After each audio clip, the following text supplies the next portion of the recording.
tut Andreea Marušića, and is currently in the second year of his PhD studies at Univerzita na Primorskem FAMNIT under the supervision of Professor Enesa Pašalica. The main research areas he is active in are Boolean functions with high nonlinearity and construction and properties of plateau Boolean functions and the notion of their duals. Now, if you don't mind, I would like to give the word to our guest. Amar Bapić, the stage is yours. Thank you very much for the introduction. I'm really happy to be giving this talk today. It's a really interesting topic, something that's been current in the last month or so, because I would say it was something, it was quite a breakthrough. After 50 or so years, one of the ciphers of the Zodiac Killer was finally deciphered. So I was thinking to give a talk about that because that is essentially cryptography. It's interesting. It won't be so much mathematics oriented, so I will not be using too much mathematical equations and etc. I will be more talking about the logic, and I would say more of like a historic point of view. So as well as some ideas how the cipher was breaked, and I will mention the other ciphers as well. So firstly, I would like to talk a bit about the symmetric-key cryptography. So those of you who were yesterday with Nastya, she was talking about asymmetric key cryptography and RSA elliptic curves, etc. So I would just mention some basics about symmetric key cryptography, some easy examples that I think all of you will understand, and who knows, maybe you can use it to communicate with each other because it is so easy. So some point of view, symmetric key cryptography can be divided into two subcategories. One would be the classical, the other would be the modern. So the classical would be those ciphers that were used before throughout history. So more or less said their secrecy was by obscurity. So only the people that kind of were in those circles know how the encryption worked. While today's modern are much more secure, much more strong, have a much more stronger resistance against different attacks, etc. So for the classical, like two main categories would arise. Those would be the substitution and transposition ciphers. A few examples of the substitution ciphers would be like the Caesar cipher, which I will be talking about. Others are like the Vigier, Playfair, Colon, Hill, etc. For transpositions, maybe permutation ciphers, row transpositions, etc. I will be giving an example about these permutation ciphers so you can see how they work. Block ciphers, so probably the two of most known would be DES and AES. So others would be Twofish, Serpent, etc. And stream ciphers, they were mostly used in pre-World War II machines in the Enigma. Also some stream ciphers known as A5 and RC4. So first, I would like to talk about the substitution ciphers, mainly about the Caesar cipher, because the Zodiac Killer cipher was also some kind of substitution cipher. So I would kind of just for you to get a feeling about what it is. So Caesar cipher was used by Julius Caesar to discuss certain military operations. And it's really easy. So I'm using the English alphabet. The plain text is the, so to say, normal text, the text we know which we write, and the ciphertext is the encryption of that plain text. So how does it work? So we write out the whole alphabet for the English language. So it's from A, B, C until Z. And what we do is that we shift for 3 positions. So that's why A becomes, just a moment, my pen is off. Okay, so that's why A becomes D, B becomes E, and so on, C becomes F, and so on. So we just move for 3 positions. How to explain this? So, well, one thing we could do is to assign a numerical variable to each letter. So, for example, the letter A would be 0. The letter B would be 1, C would be 2, and so on. So Z would be 25. And now we have an encryption function and a decryption function. So if we want to encrypt some letter X, we'll be just using X plus 3 modulo 26. So for those who don't know what modulo 26 means, it's basically if I would divide X plus 3 with 26, what is the remainder? For example, 7 modulo 3 is, okay, 7 divided by 3, so that would be 2 and 1 remainder. So 7 modulo 3 is 1, just an example. So that's how we encrypt. So if you see A corresponds to 0, 0 plus 3 is 3, and 3 corresponds to D. That's why the encryption of A is D. The decryption function would be logically if we take the minus, so X minus 3 modulo 26. For example, if I would like to encrypt the word, let's say, Maribor,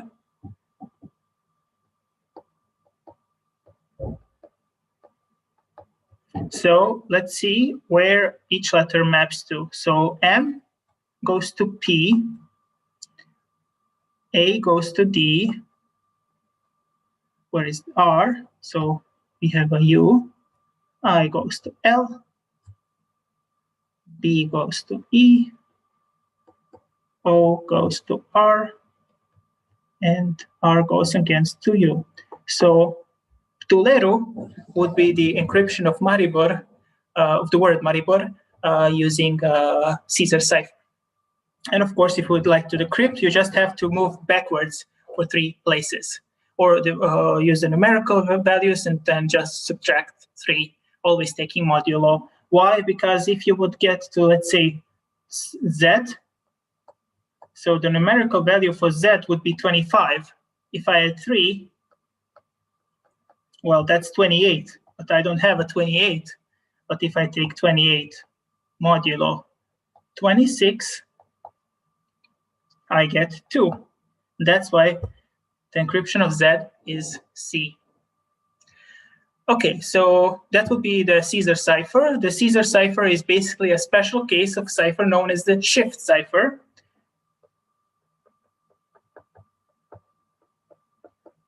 So as the name suggests, so in the Caesar cipher, we shifted the whole alphabet for 3. In the shift cipher, you can do it as generally, so shift the whole alphabet for 5, 11, 20 places, so whatever you like, and use the same idea with this table and so on. So this would be maybe the easiest example of a substitution cipher. Others are like Dijnir-Playfer and etc. are a bit more complicated, but nothing too much. So you can always find a lot of links on YouTube with explanations, examples. So if you're interested in those things, make sure to check it out. Also, you can always write an email to me. I would be happy to discuss these things with you, or just show you some examples from the mathematical point of view. So that would be an example of substitution cipher. The next cipher would be, which I would like to mention, is a permutation cipher. So here I just wrote out a bit mathematical definition, how it's written, just for you to kind of get a feeling on what we are doing. Okay, let me zoom in a bit. So how does it work? So we take a natural number m that is fixed. These P and C represent the plain text and ciphertext space. So the space of all plain text words, ciphertext words, etc. So since we will say that those are all m tuples of elements in Z26. What is this Z26? So those are basically integers from 0 to 25. So 0, 1, 2, all up until 25. And m tuples, so you take m pairs of those, I don't know, 0, 5, 3, 2, so on, so that we have m of them. K is the key space, so the space of all keys. And for the key, we will take permutations of the set 1, 2 to m. What are permutations? Mathematically speaking, bijective mappings of set to itself normally speaking, it would be just take the elements 1, 2 to m and just mix it up. Just switch the positions, you will get a permutation. And how does the encryption work? So if you take a permutation from that key space and you take a ciphertext x1 to xm, so m elements, m symbols, x1 will be mapped to x pi of 1. So if we have a permutation, let's say 1 maps to 3, so x1 would be mapped to x3, and similar for the others. The decryption, similar, it just uses the inverse of the permutation, so that we can always go back to the plain text that we enciphered. I will give you now an example so that you can see how this works. Maybe this mathematical talking is a bit confusing, but on example, it's always easy to see what is done. So for example, I will encrypt the words Druga Gimnazija Maribor using this permutation cipher. I will take m equals 5, and my permutation will be 31254. Okay, so what do we do first? So first I will write out, we have m equals 5, so I will have 1, 2, 3, 4, 5. I will make like a table. And now I will write out Druga Gimnazija Maribor in this table, writing by rows. So something like this. So Druga Gimnazija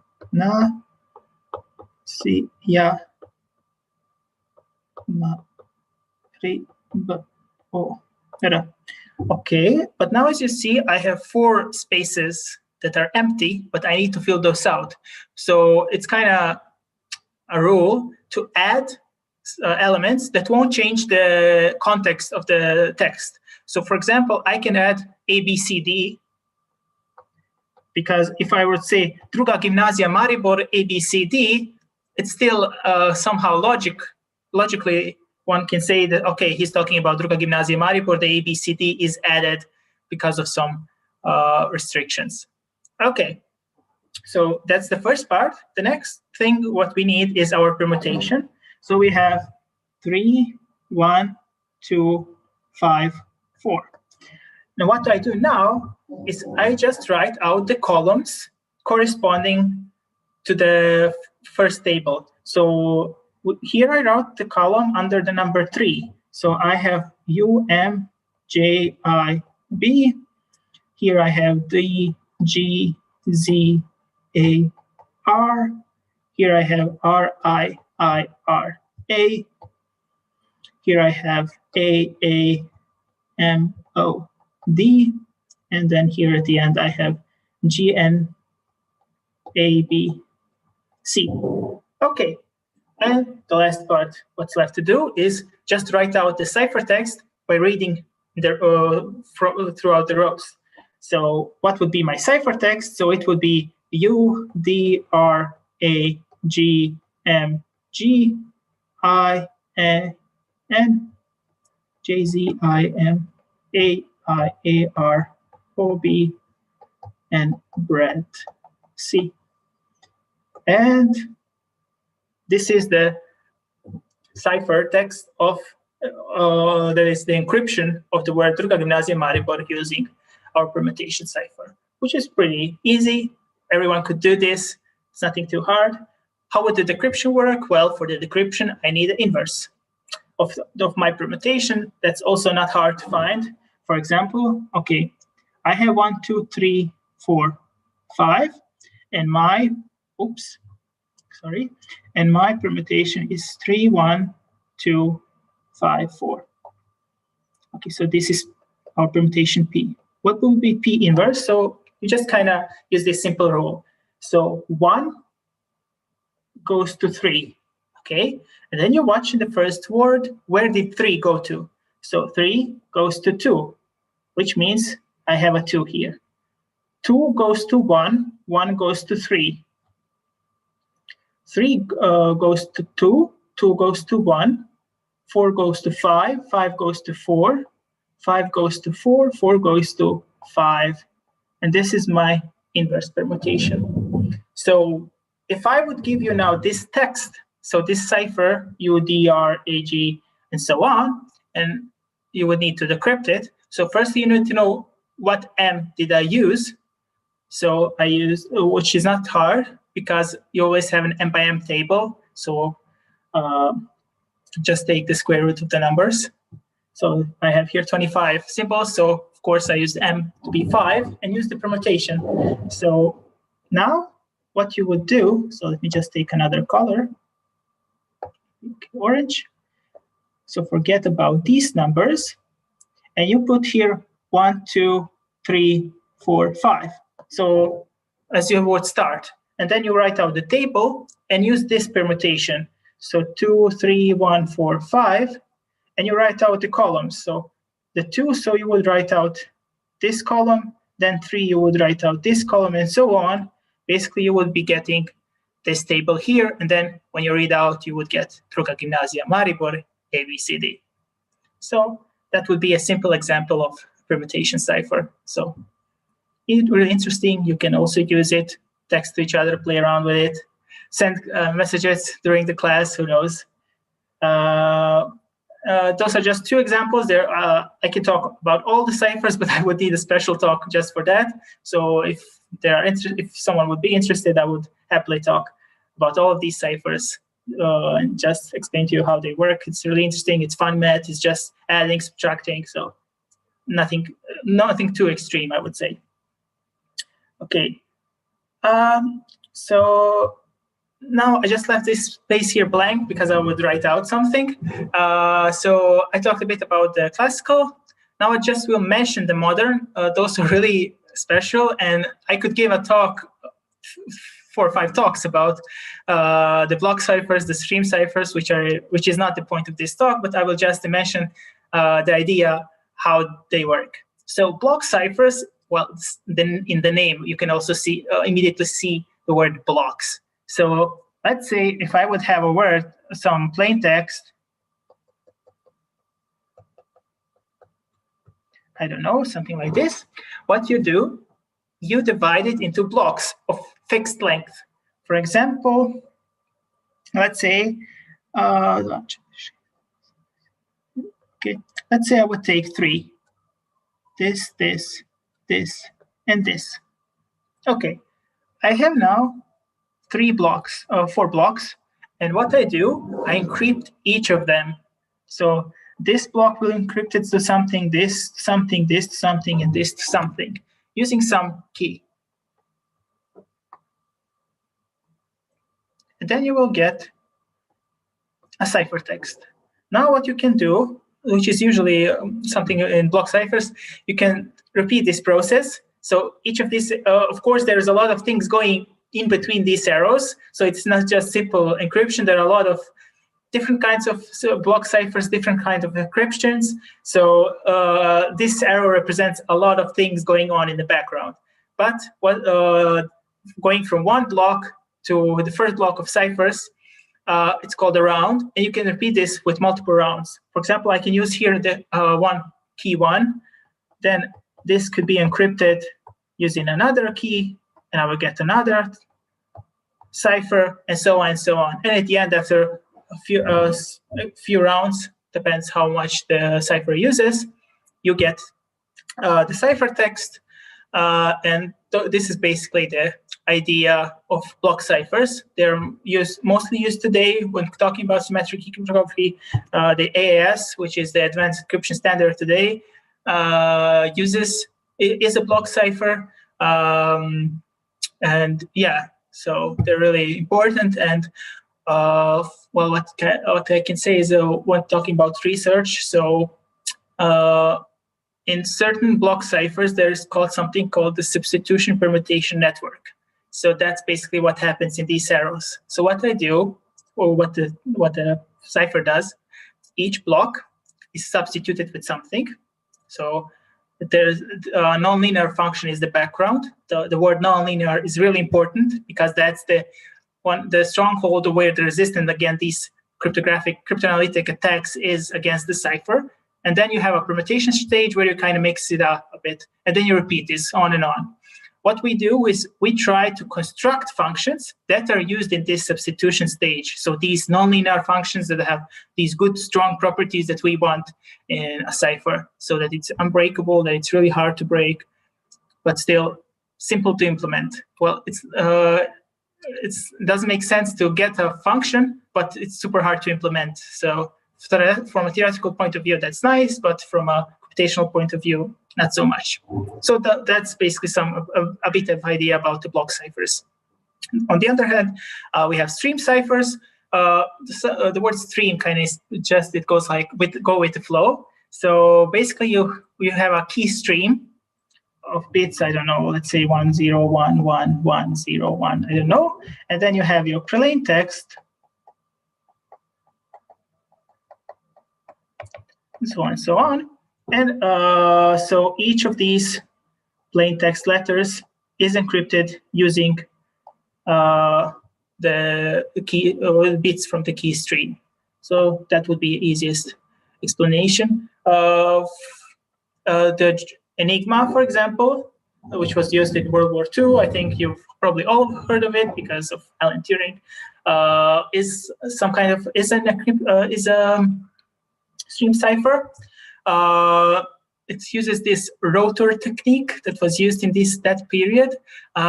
Maybe at the end, if someone is interested, I can say a sentence or two. I'm not an expert, but I kind of have an idea how the encryption works. But yeah, definitely interesting, and interesting movie as well, because the breaking of the Enigma cipher was really important because it helped with stopping the Nazis and so on.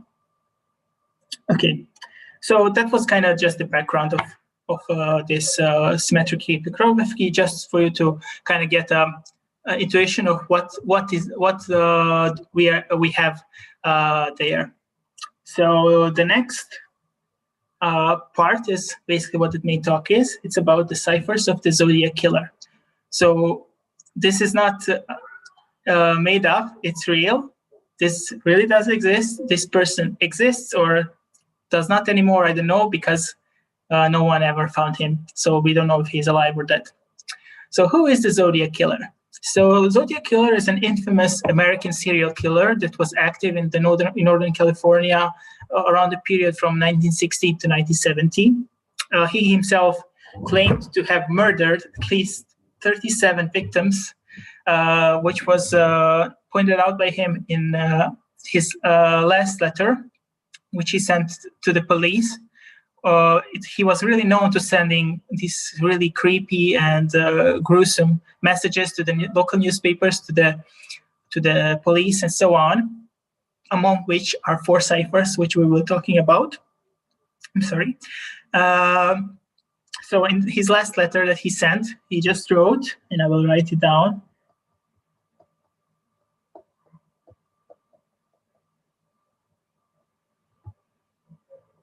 PD equals 0. So he wrote, me equals 37, SFPD equals 0. So San Francisco Police Department. Throughout his letters, he usually sent these me equals 10, me equals 11, me equals so on. SFPD equals 0 because they still haven't catched him. So he, in his last letter, he claimed to have killed 37 victims, and there are a lot of other cold cases that he has been connected to, and maybe this is still one of the biggest ongoing investigations in the FBI history. So what we will be focusing on is the 4 ciphers that he sent to the police and newspapers in the San Francisco area. So the symbol that you see on the right corner was his signature. So it was a circle with some kind of cross.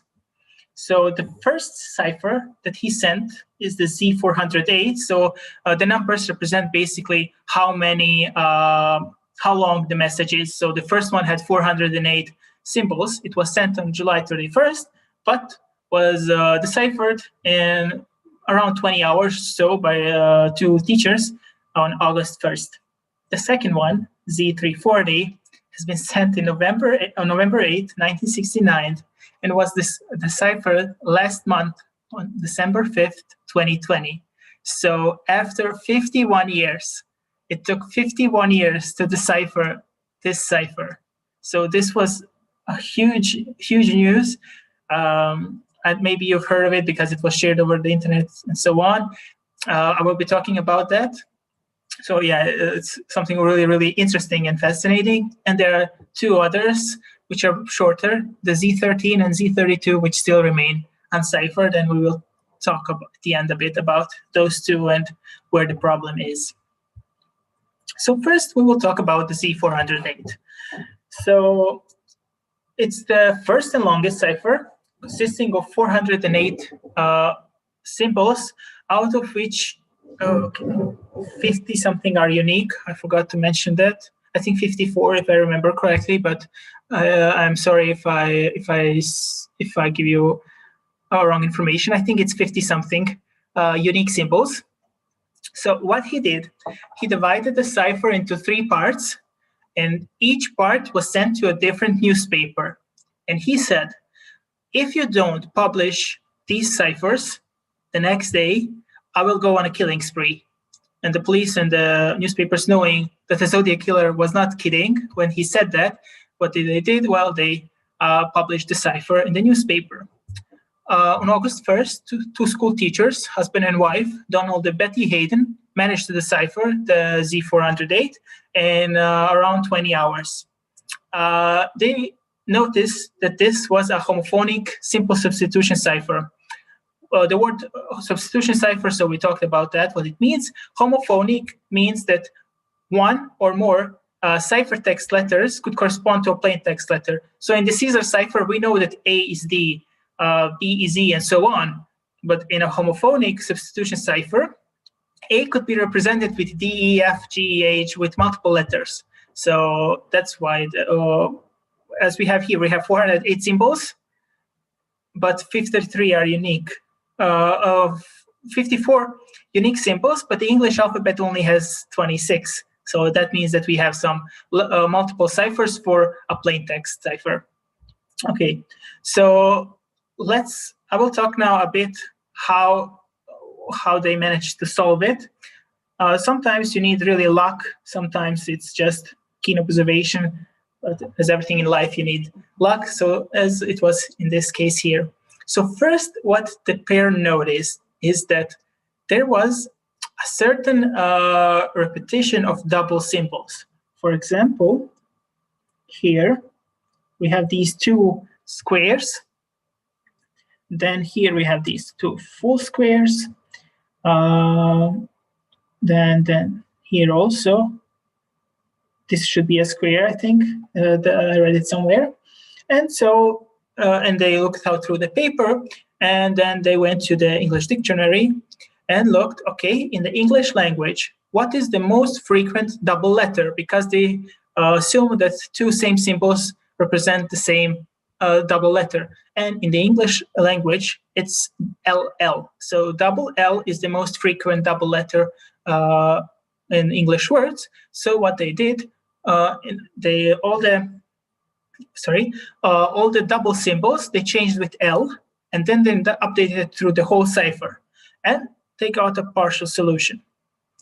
After that, they also noticed that there are some parts that are somehow similar. They're repeating themselves. Betty believed that since we are talking about the killer, that the word kill or killing would appear in the text. And she used the word kill as a crib.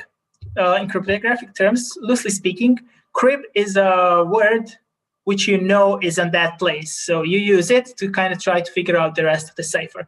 So what they did, so they assumed, like, okay, let's see, is it kill? So here, above you can see KILL. They did it throughout the paper, updated it, and then in the first part, somehow, because when you get KIL, you get I-L-E-K, something's missing, K-I-L-L. So they assume, okay, probably the first part is I like killing, which they were correct in the end. And they updated the whole cipher again, and on and on and on. And as there is in one interview, Betty says that it was a lot of try and error. Basically, like when she was working, her husband was sleeping. Then when he woke up, he continued to work on the cipher. She was sleeping for a bit. And it was basically try, error. And at the end, they finally managed to decipher the whole sentence, whole text, which I will show you now. It's pretty creepy. So, here's just the frequency of letters and symbols that was used throughout the cipher. So just so you can see, okay, as you can see, the letter E corresponded to most of the cipher text letters corresponded to the letter E, which kind of makes sense because E is the most frequent letter in the English language. So if he had used just one letter and it appeared 54 times, then there would be a good guess that, okay, let's try to put E here. And so he wanted to avoid that by replacing it with 2, 4, 6, with 7 different symbols. But yeah, after decryption, this is what they got. The misspellings are not from my side. The killer made some misspelling errors, either while encrypting or by accident. I don't know. But yeah, it said, I like killing people because it's so much fun. Well, just by reading this, you can see that he had a really twisted mind. He said, basically, he's talking about that it's a really thrilling experience for him. It's even better than, the last part, he will be reborn in paradise. Now, the word paradise is wrongly written, and this is something that the Zodiac Killer used in a lot of his letters. So not just the cipher ones, but the normal letters that he sent to the police and the newspapers. He always wrote paradise with a C. So and he said basically that when he goes to paradise, all the people that he killed would be his slaves for the afterlife. And at the end of the ciphers, there are 18 letters that appear to be somehow gibberish. But the thing is that it's still not known what these 18 letters represent. Some think it's gibberish. There are a lot of theories going around on these 18 letters. I will not go into that because it's nothing confirmed. But yeah, when you go on the internet, on different websites that are devoted to the Zodiac killing ciphers, you will have a lot of, in the forums, the discussion about these 18 ciphers. But yeah, this was the first. This was the decryption of the message, and just keep in mind the word paradise because later on it will be seen again. So the Zodiac Killer probably was not happy that his cipher was decrypted in only 20 hours. So that's why he put much more effort into his next cipher, the Z340. Well, the effort definitely paid off because it was no one knew the meaning behind the cipher for 51 years. So whatever he did worked. So the Z340 contains 340 symbols. Out of those, 63 are unique. After 51 years, it was solved by David Oranchack, Joel van Eyck, and Sam Blake. I highly recommend to go to David Oranchack's YouTube channel, where he has a whole series devoted to cracking this code, explaining everything. We will probably put the links below this talk, so make sure to check it out because it's really interesting. And and the talk that I'm giving is basically I'm just using his words because he explained how they did it. So I'm just trying to rephrase and explain to you what they did in a few sentences. Interesting enough, they have been working on cracking the code. Okay, the code is a bit cracking the cipher for around 15 years. Also, it's a homophonic substitution, meaning multiple plain text letters correspond to cipher text letters correspond to a plain text, but also with some transposition. Because what do I mean with transposition? When you switch from plain text to cipher text, you do not read it again like normal text. No, there is a certain pattern you have to go to read out the message. So that's why, and in our case, it resembles a root cipher because in a root cipher, you write out on a on a certain route your message. In the case of Z314, it kind of resembles to reading in a certain diagonal way, which I will show you in the following few slides. So now I'll be basically talk about how they managed to solve it. So the idea is that one eye could create a really powerful cipher solver known as AZ Decrypt. It's free, so you can download it and play around with it. So it was one of the key elements in breaking this cipher. The third scientist, Australian mathematician Sam Blake, he gave around more than 650,000 many possible reading directions, so variations of the cipher. And after running many computations, Oranchack noticed certain phrases in one solution, which kind of caught his attention. So here it is. So this is one of the partial solutions, and these words came up: "Hope you are trying to catch me," or "the gas chamber." Now these softwares kind of have the English dictionaries behind them, so they kind of give you solutions with words. But knowing that we are talking about a serial killer, a murderer, gas chamber, trying to catch me, okay, this makes somehow sense. So they went and looked into this a bit more. So Oranchack said that they looked at Blake's information they gave him, and basically in that case, what the idea is to break the cipher into 3 parts. The 2 parts have 9 lines, and the last part has 2 lines. Okay, that's one thing, the division into 3 parts. The other thing is, how do you read out the cipher? So how do you, what's the reading direction? So it goes like this. So you start in this corner here. So, and then you move 1 down and go 2 right. So 1 down and 2 right. So here, and you repeat this. So on and so on until you reach a corner. Okay, then you start again. So we are here, here, and so on.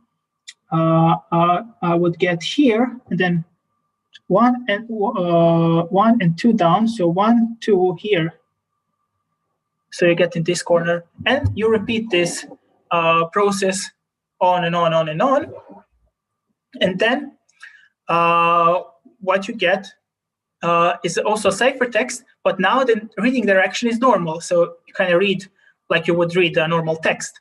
He plugged that in AZ Decrypt, but didn't get anything. So every time a gibberish, which kind of made him confused, because earlier he got these words like "hope you are trying to catch me" or "the gas chamber." They popped up now, but now they don't.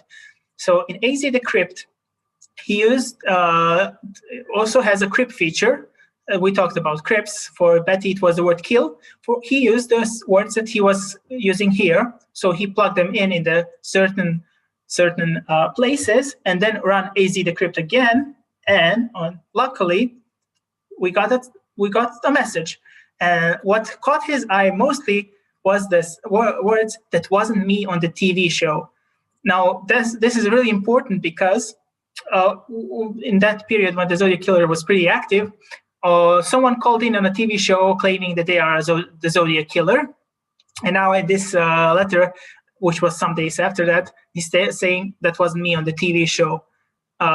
And that whole text kind of makes sense. So this was pretty big. And because all of the unique symbols appeared in the first part, you would, okay, that means, okay, we have the cipher, that's it. Let's just apply it to the second part, the third part, and we are done. However, that wasn't really the case. The second part was a bit messy. It didn't quite give what they wanted. So they considered the last part, the 2 lines, and then we will get back to the second line, as Oranchack also explained on his YouTube channel. So these are the last 2 lines, and when you apply the corresponding letters that you found out for the first part, you get this thing. And when you kind of go reading, okay, I see the words "will," okay, but "easy," "death," okay, but notice this. to here. If you read this backwards, it says paradise with a C, exactly like the Zodiac Killer used to write it. But not only this, here we have life, so on. So if you make spaces in between certain words and reverse the ones that are backwards, you get this. Life will be an easy one in paradise, death. Okay, so this is we have a probable solution to the last part. And now only thing remains is the second part. So if you apply the key to the cipher, this is what you get. And this is in normal reading direction. So if you would apply the key, read diagonally, so you get this. But it's gibberish. It's suh, and okay, we have the word because, slave, everyone else has nothing, where everyone else is nothing, somehow like this. This kind of reminds to paradise, as Oranchack pointed out. But it's still not clear, but it should work. Like the first part was great. We even have a second part, so something is wrong. Oranchack and the others believe that the Zodiac Killer made a mistake while writing the cipher. So, and the interesting thing is that they noticed is that the mistake is on the same line. So, for example, if you look at the word in red, it's OOB, which should be now. The blue one should be enough. We have the purple one should be slaves, and the green one should be for. So somehow in this line here, we have a mistake. Well, notice if you shift this by 1, you get everything you needed, because here we have an N, so we will have now, the O would come to the S, so we would have enough, and so on. So probably there is some mistake here, and Oranchack sent this to Van Eyck, and he discovered that, yes, indeed, there was a mistake. So notice, if you move this H here, everything works out. We have the words normal, and notice that in the upper right corner, we get the word life is, which is kind of weird because we are reading diagonally, so how can we have life is in the normal way? Well, what they noticed further is, let's forget about this part, so don't look at it, and read out the whole text diagonally. When you do this, you get decryption. So sooner, because I now have enough slaves to work for me, and at the end, just add the part life is that was in the upper right corner. So now if you would combine all things they have done, you get this message. I hope you're having lots of fun in trying to catch me. That wasn't me on the TV show, which brings up a point about me. I am not afraid of the gas chamber because it will send me to paradise all the sooner, because I now have enough slaves to work for me where everyone else has nothing when they reach paradise, so they are afraid of death. I am not afraid because I know that my new life will be an easy one in paradise, death. So the only kind of confusing part here is the last part, in paradise, death. So grammatically speaking, like, it's not really a clear sentence, but the interesting thing is, let's go back to the cipher. Remember, the last 2 words are paradise, death. If you look at the last part, where those 2 ciphers is, his name pops up, Zodiac. Maybe it was his intention to refer to paradise data, maybe not, but it's definitely something that's really, really interesting. So yeah, after 51 years, finally, the Z340 has been deciphered. The FBI confirmed this result and acknowledged the 3 scientists as the ones who deciphered it. The thing is, like, when he sent out the first cipher, I read this, is he said, when you decipher this, you will have me. But after the decryption, there was no personal information about him, not even in this one. So the Zodiac Killer didn't really reveal much personal information, though he kind of claimed that he would. The 2 ciphers that remain unsolved are the Z13 and the Z32, with 13 and 32 letters. The Z13 is probably the most important one because it says, my name is, and then the cipher. Problem here is it's short. There are so many possibilities if you go to Wikipedia, I think there is like a whole list of possible names that could be referenced to this.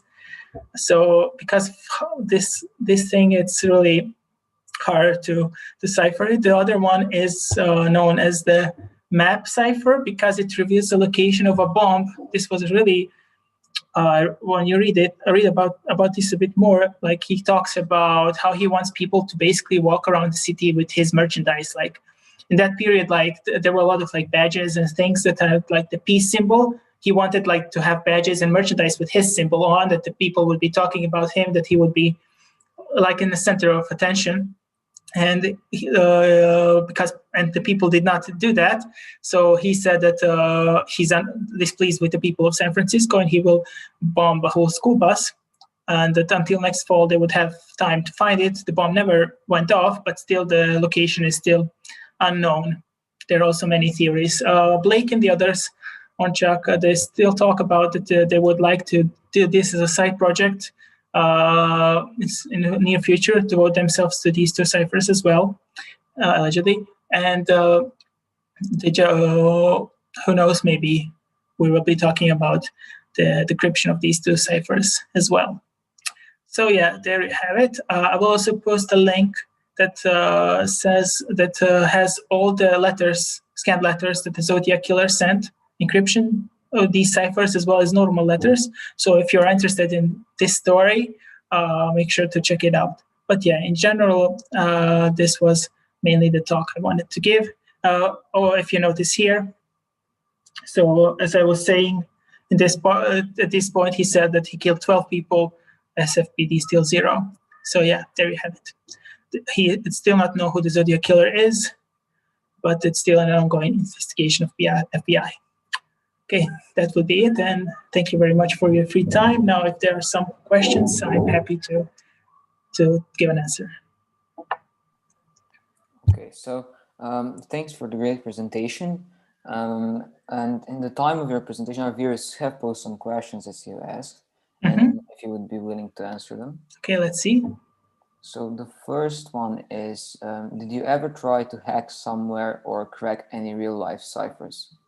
No. So, okay, deciphering and trying to break ciphers is part of cryptanalysis. So basically you have cryptology, which is at the top, and then it's divided into cryptography and cryptanalysis.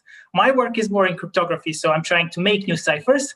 The idea in cryptanalysis is try to break these ciphers. Both are equally important. But yeah, I'm more into the this part here of creating new ciphers and not so much into cryptanalysis.